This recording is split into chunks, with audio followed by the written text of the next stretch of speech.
Hi guys. ఈరోజు మన topic ఏంటంటే మన హుక్స్లో మనం ఆల్రెడీ హుక్స్ సెట్ ఆఫ్ హుక్స్ని మనం ప్రాక్టీస్ చేద్దామని ఒక ఫోటో స్టార్ట్ చేసాం కదా. సో దాంట్లో మనం ఈరోజు ప్రాక్టీస్ చేయబోయే హుక్ ఏంటంటే యూజ్ రెడ్యూసర్ అని చెప్పనే ఒక హుక్ని మనం ప్రాక్టీస్ చేస్తున్నాం. ఇది చాలా ఇంపార్టెంట్, ఎందుకంటే కాంప్లెక్స్ స్టేట్ మేనేజ్మెంట్ చేయడం కోసం యూజ్ చేస్తాం. సో అది కాంప్లెక్స్ స్టేట్ మేనేజ్మెంట్ అంటే ఏంది దాని గురించి మొత్తం మీకు చూపిస్తాను. So no worries, one by one క్లియర్గా మీకు అంతా ఎక్స్ప్లెయిన్ చేస్తాను. So let's we go with what is the use reducer hook. Okay, ఈ యూజ్ రెడ్యూసర్ హుక్లో నేను మొత్తం స్క్రాచ్ లెవెల్లో మీకు రాసి కంప్లీట్గా మీకు ఎక్స్ప్లెయిన్ చేస్తాను. No worries. ఓకే, సో నేను ఏం చేస్తానంటే ఈ రెండు ఫైల్స్ని కూడా డిలీట్ చేసేస్తున్నాను. Recycle bin and use reducer hook. ఇక్కడ యూజ్ రెడ్యూసర్లో మనకి ఎటువంటి ఫైల్స్ లేవు. Okay, let's we starts with the code. So first use reducer యొక్క మెయిన్ కాన్సెప్ట్ ఏంటంటే ఇది కాంప్లెక్స్ స్టేట్ మేనేజ్మెంట్ చేయడం కోసం మనం యూజ్ చేస్తాం. కాంప్లెక్స్ స్టేట్ మేనేజ్మెంట్ చేయడం కోసం వాడతాం. What is the complex state management and simple statement అని చెప్పంటే, సో మనం ఒక సింగిల్ వేరియబుల్కి ఏదన్నా స్టేట్ని మనం డిఫైన్ చేస్తే దాన్ని ఏమంటామంటే సింపుల్ స్టేట్ మేనేజ్మెంట్ అంటాం. ఓకే, సో అలా కాకుండా ఒక ఆబ్జెక్ట్ అంటే నెంబర్ ఆఫ్ ప్రాపర్టీస్కి వాటి యొక్క స్టేట్స్ని మేనేజ్ చేయడం కోసం మనం వాడే వాటిని ఏమంటామంటే కాంప్లెక్స్ స్టేట్ మేనేజ్మెంట్ అంటాం. సో జనరల్గా ఏదైనా కౌంటర్ ఇంక్రిమెంట్ చేయాలి, ద కౌంట్ అనే ఒక స్టేట్ వేరియబుల్ తీసుకొని దాంట్లో మనం కోడ్ రాస్తే నో వరీస్ అబౌట్ దట్. దీని పేరు ఏం పేరు పెట్టుకుందాం? యూజ్ రెడ్యూసర్ హుక్ అని పెట్టుకుందాం. ఓకే, మనం ఏదైతే ప్రాక్టీస్ చేస్తామో దాని నేమ్ మీదే మనం మొత్తం ప్రాక్టీస్ చేస్తున్నాం. Okay, so before going the topic, నా వీడియో మీరు లైక్ చేయండి, షేర్ చేయండి. వీడియో చూస్తున్నారు, లైక్ చేయట్లేదు. సో నేను ఇంట్రెస్ట్గా ఇంకా మంచి మంచి వీడియోస్ చేసి మీకు అప్లోడ్ చేయాలంటే మీ నుంచి నాకు ఎంకరేజ్ కావాలి. So we need more likes. అసలు లైక్స్ అనేది వెరీ లెస్గా వస్తుంది. ప్రాబ్లం ఏందో అర్థం కావట్లేదు. మీకు ఏదన్నా కోడ్ అర్థం కాకపోయినా ప్రాబ్లం ఉందో నాకు కామెంట్ సెక్షన్లో కామెంట్ చేస్తే I will improvise to that code. And ఇంకా క్లియర్గా ఎక్స్ప్లెయిన్ చేయడానికి ఏం మిస్ అవుతుంది అనేది చెక్ చేసుకొని మీకు క్లారిటీగా ఎక్స్ప్లెయిన్ చేస్తాను. సో వీడియో మొత్తం కంటిన్యూగా చూడండి. నేను మధ్య మధ్యన రియల్ టైమ్ సినారీకి సంబంధించిన కొన్ని ఇంపార్టెంట్ టాపిక్స్ కూడా మీకు చెప్తూ ఉంటాను. సో కాబట్టి ఎక్కడ మిస్ చేయకుండా కంటిన్యూగా చూడండి. సబ్స్క్రైబ్ చేసుకోకపోతే సబ్స్క్రైబ్ చేసుకోండి, బెల్ ఐకాన్ నొక్కండి. నేను వీడియో పెట్టగానే మీకు ఆటోమేటిక్గా మీకు ఇన్ఫర్మేషన్ అనేది వస్తుంది. Okay, let's we move on to the చిన్న కాంప్లెక్స్ స్టేట్ని ఎలా మెయింటైన్ చేస్తామనేది నేను ఒక చిన్న సినారియో చెప్తాను. సో కొద్దిగా ఎక్స్పాన్షన్లో చెప్తాను, మీరు జాగ్రత్తగానండి. నేను ఫస్ట్ ఒక డివిజన్ తీసుకున్నాను. ఈ డివిజన్లో నాకు ఫస్ట్ ఏం కావాలంటే ఒక బటన్ కావాలి. ఆ బటన్ ఎందుకోసం వాడుతున్నాను అంటే నేను అనుకున్న ఒక సెట్ ఆఫ్ ది డివిజన్ని హైడ్ షో చేయటం కోసం వాడాలి. సో కాబట్టి షో బై హైడ్ అని చెప్పి నేను రాసుకుంటాను button. So show by hide అని చెప్పి రాసుకుంటాను. సో నెక్స్ట్ ఏంది, నాకు ఈ బటన్ కింద నాకు ఒక హెడ్డింగ్ కనపడాలి. ఈ హెడ్డింగ్లో ఒక కౌంటర్ అని చెప్పనే ఒక కౌంట్ వాల్యూ నాకు కనపడాలి. ఇక్కడ నాకు కౌంట్ కనపడాలి, దాంట్లో నేను తర్వాత వాల్యూని ప్లేస్ చేస్తాను. ఇంకా నేను స్టేట్ డిఫైన్ చేయలేదు కాబట్టి, యూజ్ రెడ్యూసర్ అనే స్టేట్ ఇంకా డిఫైన్ చేయలేదు కాబట్టి ఆ తర్వాత నేను సింపుల్గా అంటే హారిబుల్గా లేకుండా ఒకటి డిక్రిమెంట్ అని చెప్పనే ఒక బటన్ తీసుకుంటున్నాను. అలానే ఇంకొక బటన్ కూడా తీసుకుంటున్నాను, దాని పేరు రీసెట్ అనే బటన్ తీసుకుంటున్నాను. ఆ తర్వాత ఇంకొక బటన్ తీసుకుంటున్నాను, దాన్ని ఇంక్రిమెంట్ అనే బటన్ తీసుకుంటున్నాను. Increment. Okay, spell are will be correct. So ఇప్పుడు ఈ బటన్స్ తోటి నేను డిజైన్ చేసిన తర్వాత నా టార్గెట్ ఏంటంటే whenever I press the button this content should be show, otherwise the content should not be show. So నేను ఒకసారి ప్రెస్ చేస్తే షో అవ్వాలి, ఒకసారి ప్రెస్ చేస్తే ఆఫ్ అవ్వాలి, హైడ్ అవ్వాలి. సో అంటే అర్థమైంది, ఇది మొత్తం ఒక సెట్ కింద మనం డిఫైన్ చేసుకోవాలి. అలా డిఫైన్ చేయాలంటే మనం ఒకటి డివిజన్లో పెట్టుకోవచ్చు దాని మొత్తాన్ని కలిపి, లేదా నేను ఒక డివిజన్లో పెట్టుకుంటాను దాని మొత్తాన్ని. So okay, let's go with division. ఇది మొత్తం ఒక డివిజన్లో పెట్టాను. డివిజన్కి ఎప్పుడు స్టైల్స్ అవసరం లేదనుకోండి, అప్పుడు ఫ్రాగ్మెంటేషన్ వాడండి. అన్నెసరీగా డామ్ ఎలిమెంట్స్ అనేవి లేకుండా ఉంటాయి. నేను ఈ సెట్ మొత్తాన్ని ఒక డివిజన్లో పెట్టుకుందాం అనుకుంటున్నాను, ఎందుకంటే స్క్రీన్ అలైన్మెంట్ ప్రాపర్గా ఉండటం కోసం. ఓకే, స్క్రీన్లో అలైన్మెంట్. సో ఓకే, దాని గురించి ఒకటి చూద్దాము. ఈ బటన్స్ వరకు, ఈ బటన్స్ 3 కూడా పక్క పక్కన రావాలంటే దీన్ని మొత్తాన్ని ఒక డివిజన్లో ప్లేస్ చేసుకుంటున్నాను. ఇవన్నీ కూడా స్టైల్స్ రాస్తాను తర్వాత మీకు. ఫస్ట్ వచ్చేసి నీట్గా డిజైన్ పార్ట్ మనం కంప్లీట్ చేద్దాం. Okay, that's fine. ఇప్పుడు మన కాన్సెప్ట్ ఏంది? కాంప్లెక్స్ స్టేట్ మేనేజ్మెంట్ చేయాలి. జనరల్గా ఇప్పుడు దీనికి మనం ఒక స్టేట్ మేనేజ్మెంట్ చేయాలంటే ఇక్కడ మనం ఒక కౌంట్ అనే వేరియబుల్ కావాలి. ఇక్కడ ఈ కౌంట్ అనే వేరియబుల్ ఎందుకు ఉపయోగించుతాం? మనకి కౌంట్ చూపించడం కోసం. అంటే జనరల్గా అయితే మనం ఏం డిఫైన్ చేసేస్తాం వెంబడే. సో కాన్స్టెంట్ అంటాం, కౌంట్ అంటాం, సెట్ కౌంట్ అని చెప్పని ఒక మెథడ్ తీసుకుంటాం. సెట్ కౌంట్లో సి క్యాప్లో పెడతాం. Use equal to use state అనే హుక్ని యూజ్ చేస్తాం. ఇనిషియల్ వాల్యూ 0 పెట్టుకుంటాం. ఇది జనరల్గా ఒక స్టేట్. ఇంకొక స్టేట్ ఏముంది ఇక్కడ మనకి? ఇంకొక వేరియబుల్ ఏంది? బటన్ షో అండ్ హైడ్ కావాలి.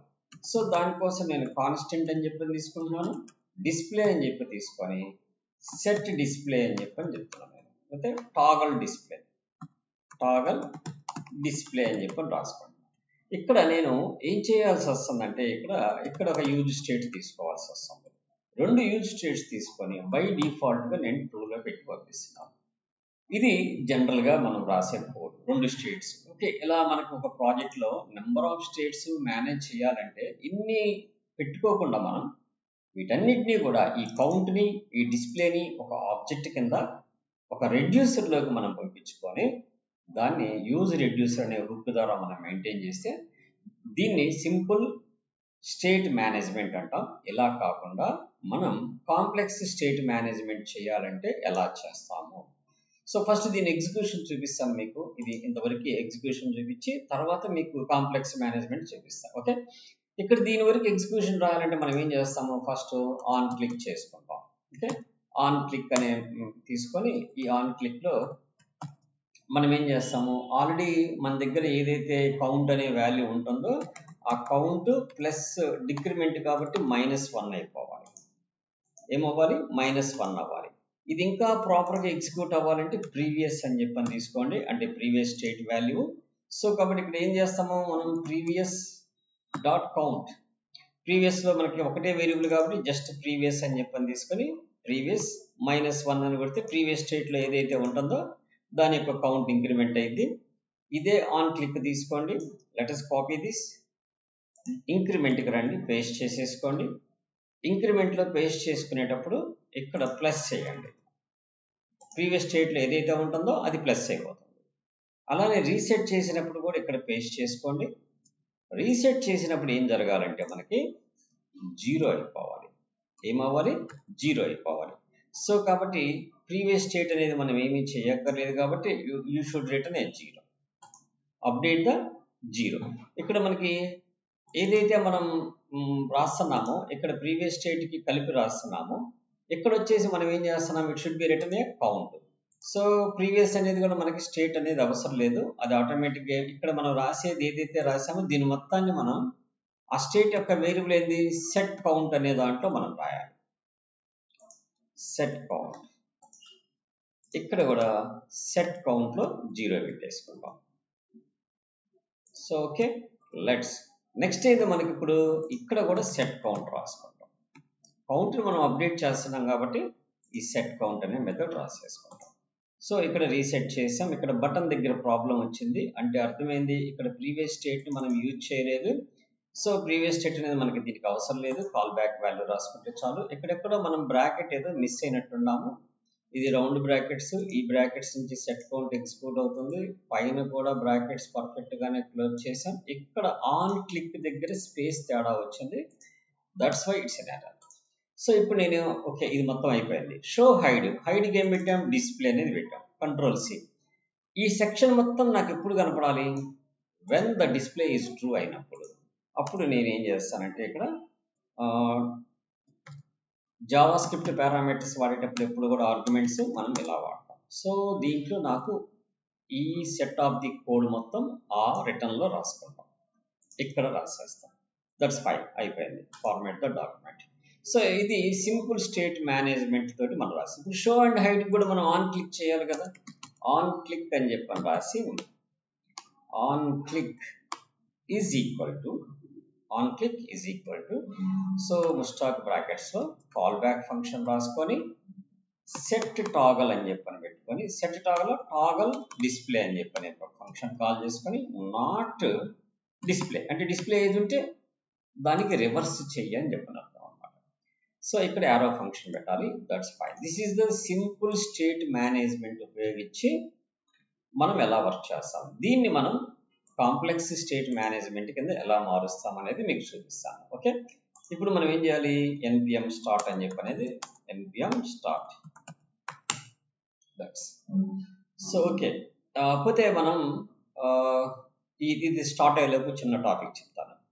ఒక గిట్లో ఏదైనా ఒక డేటాని కమిట్ చేసేటప్పుడు మనం కొన్ని రూల్స్ ఫాలో అవ్వాలి.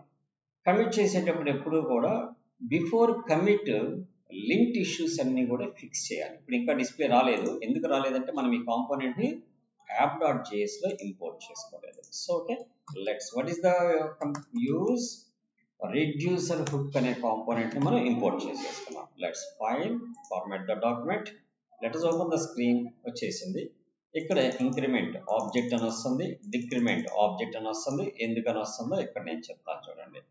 సో index.js లోకి వెళ్దాం. ఇక్కడ ప్రీవియస్ డాట్ కౌంట్, ఎందుకని అది స్టేట్ కదా, సో కాబట్టి మనం ఏం చేస్తాం, ఇక్కడ సెట్ కౌంట్ అనగానే ఇక్కడ ప్రీవియస్ స్టేట్ అనేది మనం తీసుకోవాల్సిన అవసరం లేదు. వీటిలో కూడా ప్రీవియస్ స్టేట్ ఆబ్జెక్ట్ కాదు కాబట్టి మొత్తం తీసుకోవాల్సిన అవసరం లేదు. జస్ట్ కౌంట్ -1 అని పెట్టేసేయండి. ఇక్కడ కౌంట్ +1 అని చెప్పని పెట్టేసేయండి. That should be fine. Simple స్టేటే కాబట్టి అంత అవసరం లేదు. ఇంక్రిమెంట్ అవుతుంది, డిక్రిమెంట్ అవుతుంది, రీసెట్ అవుతుంది, ఇంక్రిమెంట్ అవుతుంది, షో అండ్ హైడ్ పనిచేస్తుంది. So that's okay. ఇప్పుడు దీన్ని మొత్తం మనం ఏం చేద్దామంటే కొన్ని చిన్న చిన్న స్టైల్స్ రాసేసి మనం నెక్స్ట్ స్టేజ్కి వెళ్దాం. సో ఫస్ట్ డివిజన్కి నేను ఏం పెట్టుకుంటున్నానంటే దాని పేరు క్లాస్ నేమ్ రాసుకొని దాని పేరు బాక్స్ అని పెట్టుకుంటున్నాను. ఏదైతే ఈ డివిజన్ మొత్తాన్ని, ఇప్పుడు ఈ డివిజన్ మొత్తం ఏదైతే ఉంటుందో ఈ డివిజన్కి వచ్చేసి బటన్స్ మొత్తానికి ఏం చేస్తానంటే క్లాస్ నేమ్ అని చెప్పి తీసుకొని బాక్స్ రో అని చెప్పని నేను లేకపోతే బటన్ రో అని చెప్పని పెట్టుకుందాం. బటన్ రో అని చెప్పని పెట్టుకుందాం. That's fine. ఈ రెండింటికి 2 స్టైల్స్ కావాలి. index.css లోకి వెళ్ళిపోదాం. ఫస్ట్ బాక్స్కి మనం స్టైల్ రాసుకుందాం. బాక్స్ ఎలా ఉండాలంటే డిస్ప్లే ఫ్లెక్సిబుల్గా ఉండాలి, ఫస్ట్ స్టెప్. ఆ తర్వాత దాని యొక్క విడ్త్ వచ్చేసి నేను 400 పిక్సెల్స్కి ఫిక్స్ అవుతున్నాను, ఎక్కువ విడ్త్ లేకుండా. ఫ్లెక్స్ డైరెక్షన్ వచ్చేసి కోలం. మీకు కనుక ఈ స్టైల్స్ గురించి పూర్తిగా తెలియకపోతే నా సిఎస్ఎస్ ప్లేలిస్ట్ ఉంది, దాంట్లో 40 వీడియోస్ దాకా ఉంటాయి సిఎస్ఎస్ మీద. నేను దీంట్లో మీకు దాని యొక్క లింక్ ప్రొవైడ్ చేస్తాను, వాటిని ఫాలో అయితే మీకు ఇవన్నీ కూడా అర్థమవుతాయి. ఒకవేళ మీరు ప్రీవియస్ నా వీడియోస్ ఫాలో అయ్యి ఉంటే మీకు చాలా ఈజీగా ఉంటుంది ఈ సిఎస్ఎస్ రాసుకోవడం అనేది. అండ్ మార్జిన్ నేను ఏం చేస్తానంటే ఆటో పెడుతున్నాను. ఆటో పెట్టడం వల్ల ఏమైందంటే స్క్రీన్కి సెంటర్లోకి వస్తాను అనమాట. ఇప్పుడు నేను index.js లోకి వెళ్ళి ఫస్ట్ ఇంపోర్ట్ చేసేసుకుంటాను. నేను ఇంపోర్ట్ ./, సో index.css అని చెప్పి నేను సిఎస్ఎస్ ఫైల్ ఇంపోర్ట్ చేసేస్తే ఆటోమేటిక్గా సెంటర్కి వచ్చేసింది. ఈ బటన్స్ని కూడా కొద్దిగా నీట్గా రాయాలంటే మనం index.css లోకి వెళ్ళి మనం ఏం స్టైల్ పేరు పెట్టుకున్నాం, దాని పేరు ఇక్కడ సో బటన్ రో అని పెట్టుకున్నాం. So let us copy this and come back to the CSS file. ఇక్కడ క్లియర్గా మీరు బటన్ రో అని పెట్టుకొని ఒక రోలోనే ఉండాలి. సో కాబట్టి ఫస్ట్ డిస్ప్లే ఫ్లెక్స్ ఉండాలి, ఫ్లెక్స్ డైరెక్షన్ వచ్చేసి రోలో ఉండాలి. ఆ తర్వాత వచ్చేసి దాని యొక్క విడ్త్ వచ్చేసి నాకు 300 పిక్సెల్స్ 350 పిక్సెల్స్ తీసుకుంటున్నాను, ఎందుకంటే పైది 400 తీసుకున్నాను కాబట్టి దాంట్లో ఫిక్స్ అయ్యేది కాబట్టి 350 పిక్సెల్స్ తీసుకున్నాను. జస్టిఫై కంటెంట్ మటుకు స్పేస్ ఈవెన్లీ, అంటే 3 బటన్స్కి మధ్యలో ఉండే స్పేస్ ఈవెన్గా అడ్జస్ట్ చేయమని చెప్పని చెప్తున్నాను. ఈ బటన్ యొక్క విడ్త్ కూడా నాకు ప్రాపర్గా ఉండాలనుకుంటే నేను ఒక ఎలిమెంట్కి స్టైల్ రాసుకుంటున్నాను, బటన్ అని చెప్పని. ఆ బటన్ యొక్క విడ్త్ ఎంత పెడుతున్నానంటే నేను 100 పిక్సెల్స్ అని చెప్పని పెట్టుకుంటున్నాను. సో లెట్ us మూవ్ అంటుంది. 3 ఈక్వల్ బటన్స్ వచ్చేసి ఇంకా తర్వాత మనం డెకరేషన్స్ ఎన్నైనా చేసుకోవచ్చు. Let us show and hide, decrement, reset, increment, reset, decrement. This is the simple state management ద్వారా మనం 2 స్టేట్ వేరియబుల్స్ని చేయటం కోసం. అలా కాకుండా కాంప్లెక్స్ స్టేట్ మేనేజ్మెంట్ ద్వారా, అంటే 2 స్టేట్స్ ఇక్కడ మనం మెయింటైన్ చేయకుండా దీన్ని ఒక ఆబ్జెక్ట్లోకి పుష్ చేసి మనం వర్కౌట్ చేయాలంటే యూజ్ రిడ్యూసర్ అని చెప్పనే ఒక హుక్ని మనం యూజ్ చేస్తాము. అది ఎలా చేస్తామనేది ఇప్పుడు మీకు రాస్తాను. సో ఫస్ట్ మనం ఏం చేయాలంటే యూజ్ రిడ్యూసర్ సంబంధించిన ఒక ఫంక్షన్ని మనం ఫస్ట్ డిఫైన్ చేసుకొని రావాలి. అలా డిఫైన్ చేసుకోవాలంటే మనం కంపల్సరీ ఏం చేయాలి, ఇక్కడ ఒక ఫంక్షన్ రాయాలి. కాన్స్టెంట్ ఏంది, ఫస్ట్ స్టేట్ పంపిస్తాము. ఆ స్టేట్ని ఏం చేస్తాము, డిస్పాచ్ అనే ఫంక్షన్ ఎగ్జిక్యూట్ చేయమని చెప్తాము. యూజ్ ఈక్వల్ టు ఏ హుక్ను వాడాలి మనం ఇక్కడ, యూజ్ రెడ్యూసర్. అక్కడ డిస్పాచ్ వాడాలా, ఏం వాడాలనేది నేను చెప్తాను మీకు, నో వరీస్. జనరల్గా చాలామంది ఏమనుకుంటారంటే అదే పేరు పెట్టాలేమో అని అనుకుంటారు, బట్ అది మన ఇంట్రెస్ట్. కాకపోతే మీనింగ్ఫుల్గా ఉండడం కోసం అలా పెడతారు. నేను వాటిని ఎలా మార్చుకోవచ్చో కూడా మీకు చెప్తాను. అది మార్చినందువల్ల పెద్దగా మనకి వరీస్ ఏమి ఉండవు.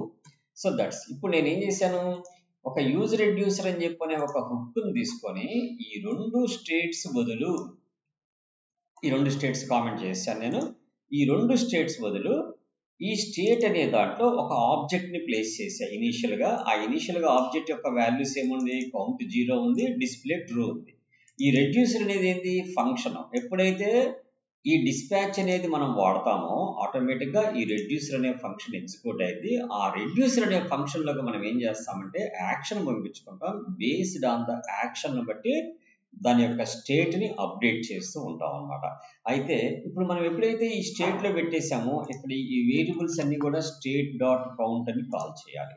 అలానే ఇక్కడ మనం సెట్ కౌంట్ అనే మెథడ్స్ తీసేసి మనం డిస్పాచ్ మెథడ్స్ రాస్తాము. ఫస్ట్ మనం రెడ్యూసర్ ఫంక్షన్ రాసుకుందాం. ఈలోపు ఏం చేస్తానంటే నేను ఈ 3 బటన్స్, ఎందుకని మీకు సింపుల్ స్టేట్కి ఎగ్జాంపుల్ అంతనే ఉండాలి, అట్ ది సేమ్ టైం నేను చెప్పే కాంప్లెక్స్ స్టేట్ మేనేజ్మెంట్ది కూడా ఉండాలి. అందుకని నేనేం చేస్తానంటే ఆన్ క్లిక్లో నేను రాయబోయే డిస్పాచ్ని ముందుగా వీటిని రిమూవ్ చేసేసి పెట్టేస్తాను. అంటే మీకు 2 వేకి ఇది ఉపయోగపడాలి. That's one thing. లెట్స్ ఈ మూడిట్లో 3 ఫంక్షన్స్ ఆన్ క్లిక్ రాసేసాము. లెట్స్ ఒకసారి ఫార్మాట్ చేసేద్దాము, నీట్గా అలైన్ చేసేసుకుంటుంది. Let's we can move on to the top. రెడ్యూసర్కి ఇక్కడ ఎప్పుడైతే మనం స్టేట్ అనే వేరియబుల్ తీసుకున్నాం, ఈ స్టేట్లో ఇనిషియల్ వాల్యూస్ ఏమి ఇచ్చాము, కౌంట్ 0 ఇచ్చాం, డిస్ప్లే ట్రూ ఇచ్చాం. మరి డిస్పాచ్ అనేది మనం ఎప్పుడైతే ఈ డిస్పాచ్ ఫంక్షన్ ఎగ్జిక్యూట్ చేస్తున్నామో అప్పుడు రెడ్యూసర్ అనే ఫంక్షన్ని కాల్ చేసేది. ఆ డిస్పాచ్లోకి ఏమేమి పంపించాలంటే now we can write the code. So what about that reducer అని చెప్పిన ఒక ఫంక్షన్ రాసుకోవాలి మనం. ఏం రాయాలి, కాన్స్టెంట్ రెడ్యూసర్. ఇక్కడ రెడ్యూసర్ అని ఎందుకు రాయాలి అంటే ఇక్కడ మనం వాడుతుంది ఏం వాడామో ఫంక్షన్ పేరు ఇక్కడ రెడ్యూసర్ వాడాము. సో కాబట్టి రెడ్యూసర్ అనే రాస్తాము అక్కడ ఏదైతే రాస్తున్నామో. బట్ ఇక్కడ మటుకు ఇనీషియల్ స్టేట్ వాల్యూ వస్తుంది. అక్కడి నుంచి ఆ రెడ్యూసర్ని మనం ఎప్పుడైతే కాల్ చేస్తామో డిస్పాచ్ ద్వారా ఆటోమేటిక్గా దాంట్లో వచ్చే యాక్షన్ టైప్ని బేస్ చేసుకొని మనకి ఇక్కడ స్టేట్ అనేది అప్డేట్ అవ్వాలి. దాని యొక్క యాక్షన్ బేస్ చేసుకొని స్టేట్ అనేది అప్డేట్ అవ్వాలి. కాబట్టి ఇక్కడ మనం ఏం చేస్తామంటే ఇక్కడ ఒకటే గుర్తుపెట్టుకోండి, some people will write the if else conditions రాస్తారు, కొంతమంది స్విచ్ కేస్ వాడతారు. బెటర్ ప్రాక్టీస్ ఏంటంటే స్విచ్ కేస్ అనేది కొద్దిగా బెస్ట్ ప్రాక్టీస్. ఎందుకంటే ఫ్యూచర్లో మనకి నెంబర్ ఆఫ్ యాక్షన్స్ పెరిగినా ఆ పేజ్లో ఇంకా స్టేట్స్ మేనేజ్ చేయాలనుకున్నా ఈజీగా ఉంటుంది అనమాట. సో స్విచ్ అనే ఫంక్షన్ తీసుకోండి. ఆ స్విచ్లోకి ఏదైతే యాక్షన్ని పంపిస్తారో ఆ యాక్షన్ యొక్క టైప్ని మనం గెట్ చేసుకొని ఇక్కడ కేసు రాసుకుంటాం. నేను ఇక్కడ కేసులు ఏమేమి రాస్తానంటే ఒకటి ఇంక్రిమెంట్ అనే కేసు రాస్తున్నాను. ఈ ఇంక్రిమెంట్ అనే కేసులో నేను ఏమి రిటర్న్ చేయాలి, ఇక్కడ నుంచి నేను ఏమి రిటర్న్ చేయాలి, నేను రిటర్న్ చేయాల్సింది ఏంటి, ఆబ్జెక్ట్. సో ఫస్ట్ ఎప్పుడు కూడా ఏం చేయాలంటే ప్రెసెంట్ ఉన్న నా స్టేట్ డిస్టర్బ్ కాకూడదు, ఆ స్టేట్లో ఉన్న వేరియబుల్ అప్డేట్ అవ్వాలి. ఏ వేరియబుల్, ఆ స్టేట్లో ఉన్న కౌంట్ యొక్క వాల్యూకి ఒకటి ఇంక్రిమెంట్ అవ్వాలి. That simple. సో ఇక్కడ మనం ఫార్మాట్ చేసేద్దాం. ఆటోమేటిక్గా ఫార్మాట్ కమాండ్ దీన్ని కాపీ చేసేసుకుందాం. ఇక్కడ సెమీకోలన్ పెట్టేయండి, స్టేట్ అప్డేట్ అయిపోయింది. సో ఇక్కడ మనకి బగ్ ఎందుకు వస్తుంది అంటే ఇక్కడ ఇంకా మనం రాయలేదు కాబట్టి అక్కడ బగ్ వస్తా మనకి 2 ఎర్రర్స్ అని చూపిస్తుంది. నో వరీస్, అన్ని రాసిన తర్వాత ఆటోమేటిక్గా క్లియర్ అయిపోయింది. దట్స్. నెక్స్ట్ ఏం చేయాలి మనం ఇక్కడి నుంచి, నెక్స్ట్ది స్టేట్ రాసుకోవాలి. ఏంటిది యాక్షన్, నెక్స్ట్ యాక్షన్ ఏంది మనకి, what about the next action, that action is called decrement. ఏ ఆర్డర్ అయినా రాసుకోండి, no worries. DECREMENT, decrement. Decrement అయినప్పుడు ఏమో వాళ్ళ స్టేట్లో నుంచి ఒక వాల్యూ తగ్గుతూ రావాలి. డిక్రిమెంట్ తర్వాత నేను ఇంకొక బటన్ ఒకటి ప్లేస్ చేశాను. The button is the what about the button reset. So కాబట్టి ఇక్కడ నేను రీసెట్ అనే యాక్షన్ కూడా రాసుకుంటున్నాను. రీసెట్ రాసేటప్పుడు ప్రీవియస్ స్టేట్లో ఏముందనేది నాకు అవసరం లేదు, కౌంట్ 0 అవుతే చాలు. లాస్ట్ అల్టిమేట్ నాకు ఇంకొక కేసు కూడా ఉంది. ఏంటి కేసు? డిస్ప్లే అనే ఒక స్టేట్ కూడా మెయింటైన్ చేయాలి. దానికి యాక్షన్ నేను ఏం రాస్తానంటే హైడ్ అండ్ షో అని చెప్పినది కాబట్టి నేను దాని యాక్షన్ పేరు ఏం చేస్తాను, ఏదో ఒక యాక్షన్ రాయాలి కాబట్టి నేను డిస్ప్లే అని చెప్పని రాసుకుంటాను. ఓకే, సో ఈ డిస్ప్లేలో నాకు ఏం జరగాలి? సేమ్ ఇదే కాపీ చేసుకోండి, ఇక్కడ పేస్ట్ చేసి ఇక్కడ స్టేట్ ఎగ్జిస్టింగ్ స్టేట్ ఆన్తోనే ఉండాలి. డిస్ప్లే ఏం డిస్ప్లే? స్టేట్లో ఉన్న డిస్ప్లే అనే ప్రాప్ యొక్క వాల్యూ ఏమవ్వాలంటే రివర్స్ ఆఫ్ ది డిస్ప్లే కావాలి. రివర్స్ ఆఫ్ ది డిస్ప్లే కావాలి. రివర్స్ ఆఫ్ ది డిస్ప్లే అంటే ప్రజెంట్ స్టేట్లో ఏదైతే ఉంటుందో ఆ స్టేట్లో ఉన్న వాల్యూకి రివర్స్ అవ్వాలి. నాట్ అంటే దట్స్ మీనింగ్ ఆఫ్ డిస్ప్లే. ఇక్కడ మన స్టేట్లో మనం పెట్టిన వేరియబుల్ పేరు ఏం పేరు? Display, DISPLAY, display. సో స్టేట్లో రిటర్న్ చేస్తున్నాము. ఇక్కడ స్టేట్ దెన్ ఏం చేయాలి? డిస్ప్లే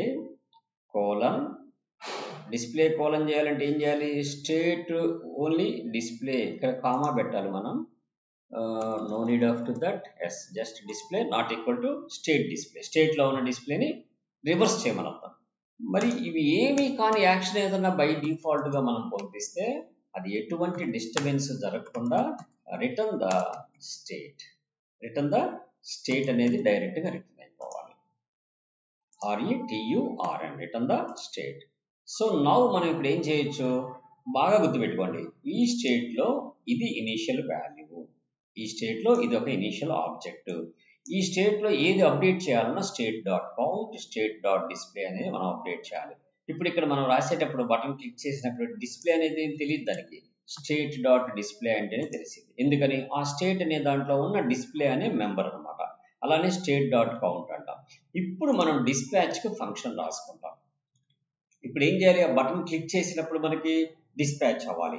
సో ఇక్కడ మనం కాల్ బ్యాక్ ఫంక్షన్ రాసుకొని డిస్పాచ్ అనేది, ఇక్కడ డిస్పాచ్ వాడాలా ఇంకేం వాడాలనేది కూడా మళ్ళీ అది కూడా మీకు చెప్తాను. ఇప్పుడు 1 by 1 మారుస్తాను. టైప్ అని చెప్పని పెట్టండి. దాని ఎదురుగా మనం ఏమి యాక్షన్ అయితే మనం తీసుకోవాలనుకుంటున్నామో ఆ యాక్షన్ యొక్క నేమ్ని పాస్ చేయాలి. దట్స్ అంతే. ఇప్పుడు దీన్నే యాజ్ ఇట్ ఈజ్ ఆన్ క్లిక్లో ఉన్న దాన్ని మొత్తాన్ని కాపీ చేసుకుందాం. లెట్ us కాపీ అండ్ దీంట్లో పేస్ట్ చేద్దాం, దీంట్లో కూడా పేస్ట్ చేద్దాం. సింపుల్. డిక్రిమెంట్ తర్వాత ఏంది? Reset, RESET, reset. ఇంకొకటి ఏంటిది? Increment, INCREMENT. సో ఇప్పుడు నౌ 1 ఎర్రర్ ఒక్కటే ఉంది మనకి, రిమైనింగ్ అన్ని క్లియర్ అయిపోయాయి. సో ఆ 1 ఎర్రర్ ఏందనేది మనం చూద్దాం ఇక్కడ. So 1 error keyword display is not defined అంటుంది. సో ఇక్కడ మనం డిస్ప్లే అనేది నాట్ డిఫైన్డ్ అంటుందంటే అర్థమైంది, ఇక్కడ ఎక్కడో మనం వాడిన స్పెల్ మిస్టేక్ అన్నా తేడా ఉండాలి. దానివల్ల టాగల్ నాట్ డిస్ప్లే అని చెప్పని పెట్టాము. బటన్ ఇక్కడ మనం డిస్ప్లే అనేది వాడకూడదు. ఈ బటన్ క్లిక్ చేసినప్పుడు కూడా యాక్షన్ జరగాలి కదా మనకి. సో కాబట్టి ఈ ఆన్ క్లిక్లో మనం డిస్పాచ్ యాక్షన్ పంపించాలి, దాన్ని వాడకూడదు. Let us copy this and paste into this location also. ఇప్పుడు ఇక్కడ ఏం రాయాలి మనం? యాక్షన్ డిస్ప్లే అని క్యాపిటల్ లెటర్స్తో రాయాలి. క్యాపిటల్ లెటర్స్తోనే ఎందుకు రాస్తారు? యాక్షన్స్ అని ఈజీగా ఐడెంటిఫై చేయడం కోసం. ఇవన్నీ కాన్స్టెంట్స్ మనం పంపిస్తున్నాం కాబట్టి కాన్స్టెంట్స్ ఎప్పుడు కూడా క్యాపిటల్స్లో పెట్టడానికి ప్రాక్టీస్ చేయండి. It's a good practice. ఇప్పుడు మొత్తం మనకు అయిపోయింది. 1 warning, use state is defined but never used. ఇవన్నీ కూడా మనకి మెమరీ వేస్టేజ్ థింగ్స్. వార్నింగ్స్ జాగ్రత్తగా చూసుకొని అన్నెసరీ వాటి మొత్తాన్ని రిమూవ్ చేసేసుకోవాలి. Okay, let's move on to the code. ఇప్పుడు మనం కోడ్లోకి వచ్చాం. డిఫాల్ట్గా ఇక్కడ షో అండ్ హైడ్ కొడుతుంటే మనకి షో అండ్ డిస్ప్లే రెండు పనిచేస్తున్నాయి. ఇంక్రిమెంట్ పనిచేస్తుంది, డిక్రిమెంట్ పనిచేస్తుంది, రీసెట్ పనిచేస్తుంది. This is the complex state management. దీనివల్ల బెనిఫిట్ ఏంటంటే ఇప్పుడు ఇక్కడ 2 స్టేట్స్ రాసాము, ఇంకొక స్టేట్ వేరియబుల్ ఏదైనా అవసరమైంది మనకి. ఫర్ ఎగ్జాంపుల్ అనుకుందాం, ఏదైనా అవసరమైనప్పుడు ఆ స్టేట్ని మనం ఇమీడియట్లీ మనం అప్డేట్ చేయాలంటే మనం ఏం చేయాలి? ఇంకొక స్టేట్ వేరియబుల్ డిఫైన్ చేయాలి. కానీ యూజ్ రెడ్యూసర్ అనేది యూజ్ చేయడం వల్ల బెనిఫిట్ ఏమైందంటే simply we can add some more key and వాల్యూని ప్రొవైడ్ చేసి దానికి సంబంధించిన యాక్షన్ మనం ఇక్కడ రాసుకుంటే we should maintain the complex state management అనమాట. సో అందుకోసమే మనం యూజ్ రెడ్యూసర్ అనే హుక్ ఎందుకు వాడతాం అనేది మెయిన్. ఎందుకంటే కాంప్లెక్స్ స్టేట్ మేనేజ్మెంట్ చేయడం కోసం యూజ్ రెడ్యూసర్ అనే హుక్ని యూజ్ చేస్తాం. ఆ యూజ్ రెడ్యూసర్లో 2 పారామీటర్స్ ఉంటాయి. ఫస్ట్ వచ్చేసి function, okay, and second one వచ్చేసి స్టేట్ యొక్క ఇనీషియల్ వాల్యూస్ ఉంటాయి. ఇది ఫస్ట్ టైమే స్టేట్ యొక్క ఇనీషియల్ వాల్యూస్ తీసుకునేది. ఈ యూజ్ రెడ్యూసర్ అనే హుక్ లో 2 పారామీటర్స్ ఉంటాయి. One is the reducer function and another one is the object. Or single state అంటే సింగిల్ వేరియబుల్ ఉంటుంది. ఇక్కడ డిస్పాచ్ అనేది ఎందుకంటే ఎప్పుడైతే మనం డిస్పాచ్ లోకి యాక్షన్ పంపిస్తామో అప్పుడు ఆ రెడ్యూసర్ ఏం చేసిందంటే ఆ రెడ్యూసర్ ఫంక్షన్ లోకి స్టేట్ యాక్షన్ రెండింటిని పాస్ చేసింది using the reducer function. So ఇక్కడ మనం పంపించేటప్పుడు ఏం చేస్తాం, డిస్పాచ్ అంటాం. దాంట్లోకి టైప్ అనేది మనం పంపిస్తున్నాం. ఈ టైప్ తో పాటు మనం పేలోడ్ కూడా పంపించవచ్చు. దాన్ని ఇన్ డెప్త్ గా తర్వాత మనం స్టోర్స్ మేనేజ్మెంట్ చేసేటప్పుడు చూద్దాము. పేలోడ్ అంటే అర్థం ఏంటంటే ఇక్కడ -1 +1 అని చెప్పని మనం అంటున్నాం కదా, అలా కాకుండా ఎంత ఇంక్రిమెంట్ అవ్వాలి ఎంత డిక్రిమెంట్ అవ్వాలి అనేది కూడా మనం పారామీటర్ కింద పంపించవచ్చు. అలా చేస్తే సింపుల్ స్టోర్ మేనేజ్మెంట్ చేసినట్టయితే విత్ పేలోడ్ తోటి. ఓకే, అది తర్వాత చూద్దాము. ఫస్ట్ వచ్చేసి దీని వరకు క్లారిటీ ఉండండి. ఇప్పుడు మనం చూద్దాం ఇక్కడ ఏంది ఫంక్షన్ నేమ్ ఏంది, రెడ్యూసర్. నేను మై రెడ్యూసర్ అని చెప్పని పెట్టుకుంటున్నాను. మై రెడ్యూసర్ అని పెట్టుకున్నాను. సో ఈ మై రెడ్యూసర్ అని పెట్టుకున్న తర్వాత దీన్ని కాపీ చేసి ఇక్కడికి వచ్చి నేను పేస్ట్ చేసేస్తే now it should be works, no issues about that. అంటే అక్కడ రెడ్యూసరే పెట్టాలా లేదు, ఆ రెడ్యూసర్ అనేది ఏంటంటే ఒక యాక్షన్. ఆ ఫంక్షన్ ఎప్పుడైతే మనం డిస్పాచ్ అనే మెథడ్లోకి యాక్షన్స్ పంపిస్తామో ఆ యాక్షన్స్ ఎగ్జిక్యూట్ అవ్వటం కోసం బై డిఫాల్ట్ గా రియాక్ట్ వాళ్ళు మనకు ప్రొవైడ్ చేసిన స్ట్రక్చర్ అది, ఆ స్ట్రక్చర్ ఫార్మేట్ అది. అందుకని ఇక్కడ వాళ్ళు రెడ్యూసర్ వాడతారు, రెడ్యూసర్ అని చెప్పని. మీరు కూడా అలానే ప్రాక్టీస్ చేయండి. బట్ కాకపోతే నేను ఏది ఇంపార్టెంట్ కాదు, రేపు ఎవరన్నా కోడ్ రాసినప్పుడు వాళ్ళు ఓన్ డిఫైన్స్ చేసుకున్నప్పుడు మీరు కన్ఫ్యూజ్ అవ్వక్కని పని లేదు. మీరు చూడాల్సిన సింటాక్స్ ఏంది, కాన్స్టెంట్ స్టేట్ డిస్పాచ్ ఉండాలి. యూజ్ రెడ్యూసర్ లో ఫస్ట్ ఉండేది ఫంక్షన్, సెకండ్ ఉండేది స్టేట్ యొక్క ఇనీషియల్ వాల్యూస్. స్టేట్ యొక్క ఇనీషియల్ వాల్యూస్ అనేది మనకు తెలిస్తే చాలు. Whenever we can dispatch function మనం వాడినప్పుడు దాంట్లో ఏం పంపిస్తాము, దాని యొక్క టైప్ ని మనం పంపిస్తాం. ఎందుకు, ఈ టైప్ అనేది మనకి ఇక్కడ బేస్డ్ ఆన్ ద టైప్ ను బట్టి యాక్షన్ పెర్ఫామ్ అయ్యి స్టేట్ ని రిటర్న్ చేస్తుంది. కాబట్టి ఇక్కడ డాట్ స్టేట్ ని ఎందుకు పెడుతున్నామంటే ఆల్రెడీ స్టేట్ లో ఉన్న వాల్యూస్ ప్లస్ ఆ స్టేట్ లో ఉన్న కీ అప్డేట్ అవ్వాలి అని అర్థం. ఇది పెట్టకపోతే ఏమైందంటే కౌంట్ వరకు అప్డేట్ అయింది, ప్రీవియస్ స్టేట్ లాస్ అయిపోతాం. అప్పుడు మనకి ప్రాబ్లం అనేది రేజ్ అయింది. ఇది డీస్ట్రక్చర్ కాన్సెప్ట్ మనకి ఆల్రెడీ జావా స్క్రిప్ట్ లో నేర్చుకున్నాం. మీకు కనుక తెలియకపోతే జావా స్క్రిప్ట్ లో నేను ఆల్రెడీ నా వీడియోస్ ప్లేలిస్ట్ ఉంది, ఆ ప్లేలిస్ట్ లింక్ కూడా నేను పెడతాను లాస్ట్ లో, ఇప్పుడు మీరు చూడండి. Okay, this is the use reducer. పోతే మనం ఇందాక ఒక టాపిక్ అనుకున్నాం, గిట్ హబ్ లో మనం కమిట్ చేసేటప్పుడు ఏం చేయాలి అని చెప్పని. సో ఇప్పుడు ఓకే, ఇప్పుడు మన అప్లికేషన్ అనేది మనం అనుకుంది టార్గెట్ రీచ్ అయ్యాం, షో అండ్ హైడ్ పనిచేస్తుంది, ఇంక్రిమెంట్ అవుతుంది, డిక్రిమెంట్ అవుతుంది, రీసెట్. ఇప్పుడు నేను ఏం చేస్తానంటే ఈ అప్లికేషన్ నుంచి నేను ఈ రోజు రాసిన కోడ్ ని గిట్ లోకి కమిట్ చేయాలి. కమిట్ చేయాలంటే మనం ఫస్ట్ ఏం చేస్తామంటే గిట్ అని కొట్టేసి స్టేటస్ చూస్తాం. అంటే మనం ఏమేమి ఫైల్స్ లో మోడిఫికేషన్స్ చేసామని చెప్పని మనకి ఎప్పుడు కూడా ఇక్కడ కనపడుద్ది. ఇక్కడ సోర్స్ లో app.js లో మోడిఫై చేసామంట. అట్లనే ఒక ఫోల్డర్ కూడా యూజ్ రెడ్యూసర్ అని హుక్ అనే ఫోల్డర్ లో కూడా మనం సమ్ మోడిఫికేషన్స్ చేసామంట. సో ఇవి రెండింటిని మనం ఏం చేయాలి, యాడ్ చేసుకోవాలి. గిట్ యాడ్ స్పేస్ డాట్ అంటే అర్థం ఏంటంటే స్టార్ అని అర్థం. అంటే డాట్ మీన్స్ ఆల్, ఏవైతే గిట్ రిపాజిటరీలోకి వెళ్ళలేదో, అంటే ఇక్కడ అన్ట్రాక్డ్ లో కనపడుతుంది చూసారా, ఈ అన్ట్రాక్డ్ లో ఉన్నవన్నీ కూడా అప్డేట్ అవ్వమని అర్థం అనమాట.